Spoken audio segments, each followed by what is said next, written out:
पिंपळगावी आढळले एकाच ठिकाणी 20 ते 25 सापाचे पिल्ले. परिसरातील नागरिकांमध्ये भीतीचे वातावरण.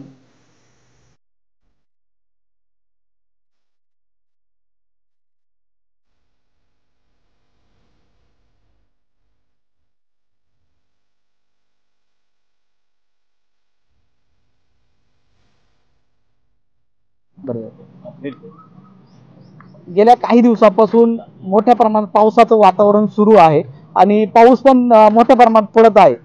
पाऊस पडला तर सरपटणारे प्राणी मोठ्या प्रमाणात दिसतात आणि असाच प्रकार पिंपळगाव बसवंत येथील रुच हॉटेलच्या नजीक घडला. या ठिकाणी जवळपास 25 ते 30 छोटे सापाचे पिल्ले आढळून आले.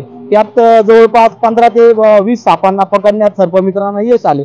वातावरण थोडं खराब होतं तरी देखील सर्पमित्रांनी ते साप रेस्क्यू केले आणि आपण या ठिकाणी सर्पमित्र बाबा आहे आणि स्वप्नील देवरे पण आहे. या ठिकाणी आपण त्यांना विचारू नेमकी काय परिस्थिती होती आणि त्या पावसाच्या वातावरणात त्यांनी ते साप रेस्क्यू केले. आपण ते बघितलेच कशा पद्धतीने होते आणि नागरिकांनी काय काळजी घेतली पाहिजे आणि हे साप याच पद्धतीने का बाहेर पडतात.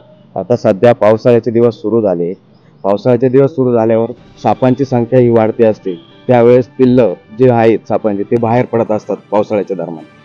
तर नागरिकांनी एवढीच काळजी घ्यायची की आपल्या घरापाशी किंवा आपल्या दुकानापाशी जे आजूबाजूला गाभा किंवा ती अडचण असेल किंवा काही अडी अडचण आपण ठेवलेली असेल ती सगळी मोकळी करणे, घरापाशी मोकळा परिसर ठेवणे, जेणेकरून हे सापांचे पिल्लं किंवा मोठे साप या ठिकाणी वास्तव्यास येत नाही आणि ते वास्तव्यास आले तर ते आपल्याला धोका देऊ शकतात. आपल्या घराजवळ जर परिसरात जर ते आढळले तर आपल्याला त्याच्यापासून धोका पण होऊ शकतो. आपल्या घरातले लहान मुलं असतात, वयस्कर वयोवृद्ध असतात, ते त्या ठिकाणी रात्रीचे बाहेर पडतात. समजा पाय पडला, काही गोष्टी अशा घडू शकतात.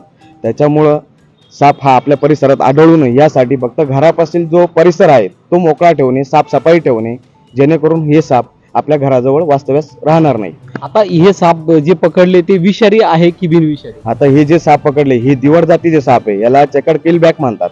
हे जलचर आणि उभयचर दोन्ही पण असतात. यांचे पिल्लांची संख्या 20 ते 25 अंडे हे घालतात. त्यातून पिल्लं बाहेर किती येतात हे आपण सांगू शकत नाही. त्या ठिकाणी आता या ठिकाणी जो हा परिसर आहे हा परिसर एकदम नाला आहे. या ठिकाणी गावातून वाहणारा नाला आहे जुना. ते साफसफाई नाही, खूप त्याच्यात अडचणी आणि त्याच्यात खूप असंख्य साप असू शकतात.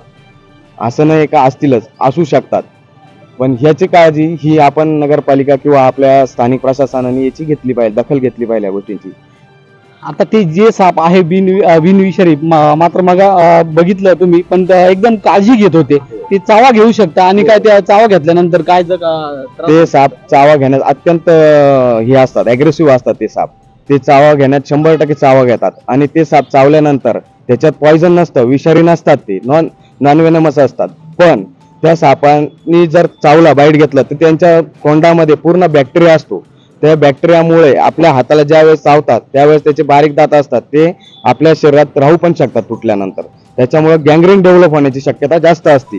गँग्रीन डेव्हलप झाल्यानंतर तो पार्ट काढायची पण वेळ येऊ शकते किंवा तो भाग आपल्याला काढावा पण लागू शकतो. कारण ते खूप म्हणजे बिनविषारी असो किंवा विषारी असो, साप हा कोणताच चावला नाही पाहिजे माणसाला. ही माणसाने काळजी घेतली पाहिजे आणि घाबरून न जाता जवळील सर्पमित्र आहेत किंवा जवळील हॉस्पिटल आहे, इथं जाऊन संपर्क करा. तुम्हाला 100% त्याच्यावर निदान तुम्हाला भेटू शकतं किंवा सर्पमित्रांना तुम्ही बोलून ते साप पकडून दूर जंगलात नेऊन सोडण्यात येतात. ही नागरिकांनी काळजी घ्यावी. बाबा आतापर्यंत किती साप रेस्क्यू केले असतील, कारण की काल तुम्ही जवळपास 14 ते 15 साप रेस्क्यू केले. आतापर्यंत किती साप? भरपूर साप पकडले. तरी अंदाज भरपूर आता लई आता भरपूर साप पकडले. आपल्या या ठिकाणी युनुस शहा हे जोडले आहेत. तर आपण प्रशासनाने काय काळजी घेतल्या पाहिजे?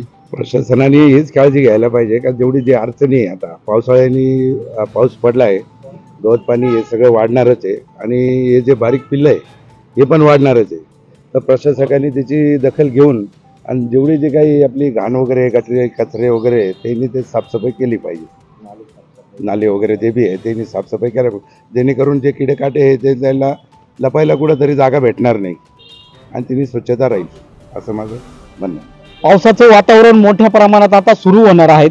त्यामुळे नगर परिषद प्रशासनाने देखील परिसरातील जी गलीचे वातावरण आहे, ज्या ठिकाणी जे सापाचं उत्पत्ती होऊ शकते अशा ठिकाणी स्वच्छता मोहीम राबवावी, जेणेकरून नागरिकांना त्रास होणार नाही. आणि खऱ्या अर्थानं स्वप्नील देवरे सर्पमित्र म्हणाले की विषारी साप असो किंवा बिनविषारी साप असो, इजा 100% होते आणि त्रास 100% होतो. त्यामुळे नागरिकांनी शक्य तेवढी काळजी घेणे गरजेचे आहे.